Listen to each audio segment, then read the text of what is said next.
Salam sejahtera bagi Bapak, Ibu, dan Saudara dimanapun Anda berada.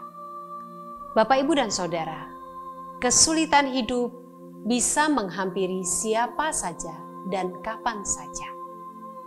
Tidak ada yang pernah menyangka bahwa dunia akan menghadapi situasi pandemi seperti sekarang ini. Ada begitu banyak dampak yang kita rasakan, dan hampir semua orang berjuang untuk bisa bertahan di situasi saat ini. Sapaan Gembala hari ini akan menghadirkan sharing dari salah seorang anggota jemaat, yakni Ibu Mira Chandrawati. Ada banyak hal tak terduga yang Tuhan hadirkan di tengah situasi yang sulit ini. Bukan hanya untuk keluarganya, tetapi juga untuk orang-orang di sekitarnya. Mari kita simak bersama.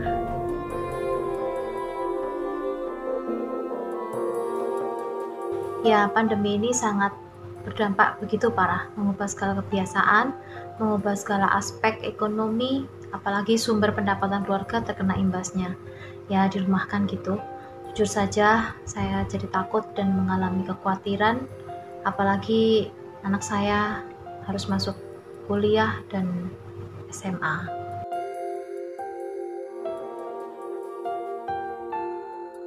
Di saat saya mengalami kepanikan dan kekhawatiran saat pandemi ini, dalam hati saya bertanya pada Tuhan, apa yang harus saya lakukan Tuhan? Apa yang harus saya lakukan untuk menambah income keluarga saya? Tentunya dengan harapan suami masih tetap bekerja. Kemudian saya melihat di gudang ada peralatan kue dan oven. Saya memanggil anak saya untuk menurunkan peralatan itu. Sambil saya bersihkan, saya berkata dalam hati, Tuhan, aku sudah lama gak pakai alat ini. Apa aku bisa?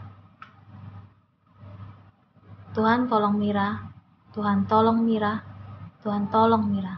Sambil saya berkatakan dalam mulut saya mengeringkan peralatan-peralatan itu, dan saya masih belum tahu mau buat kue apa. Aku terus berjalan. Saya pertama kali membuat kue itu kue lupis. Kemudian saya juga buat roll cake yang kemudian saya tawarkan di status media sosial. Dan kebetulan waktu itu tante saya ulang tahun, saya mencoba buat bolu gulung yang kemudian saya foto. Saya nggak nyangka dan saya ingat sekali tiba-tiba Cik Christine Putro menanyakan, Mir, itu roll cake dijual tah? Saya jawab, iya aja. Padahal itu kue memang untuk tante saya ulang tahun. Kemudian Cik Christine memesan. Dari situ saya ada perasaan bersyukur dan percaya diri. Saya dalam melakukan suatu usaha di bidang kue. Melalui teman-teman gereja, teman-teman sekolah, teman-teman olahraga, ternyata Tuhan memberikan saya kebiasaan yang saya sendiri gak pernah nyangka, gak pernah saya pikirkan, dan gak pernah saya duga sama sekali.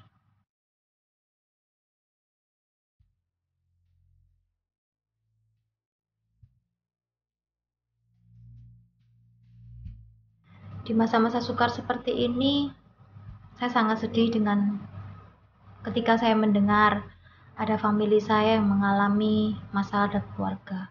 Selain itu, teman saya juga mengalami sakit penyakit ya. Di hati saya begitu memikirkan mereka. Merasakan kondisi yang mereka alami, membuat saya begitu sedih. Mereka membutuhkan pertolongan secara dana.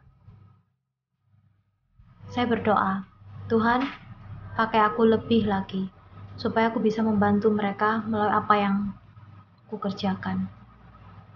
Ini yang menjadi pergumulan saya. Di saat saya sendiri membutuhkan dana lebih, ternyata berkat Tuhan itu ada saja. Sehingga saya pun masih bisa berbagi dengan keponakan, berbagi dengan teman, dan saya juga bisa menutupi kebutuhan sehari-hari keluarga saya. Karya Tuhan itu memang ajaib.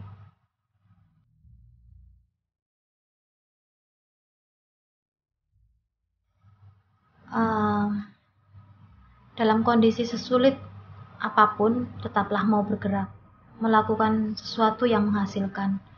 Tidak mudah mengeluh, tidak dijadikan beban, jangan mengasihani diri sendiri, dan yang terpenting adalah libatkan Tuhan dalam setiap perkaramu. Jangan patah semangat saat kehidupan ini tak berjalan seperti rencana kita. Ingatlah, hidup kita ada untuk menggenapi rencana Tuhan, bukan rencana kita. Rencana Tuhan yang terbaik, maka jangan berhenti untuk berjuang. Filipi 4 ayat 13.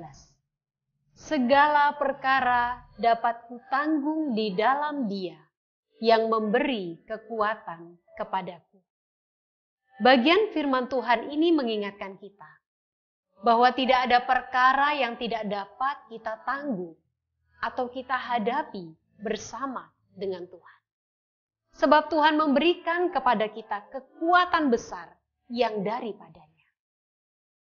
Dalam kesulitan selalu ada anugerah. Dalam anugerahnya selalu ada jalan keluar. Teruslah berjuang dan teruslah menabur berkat bagi sesama.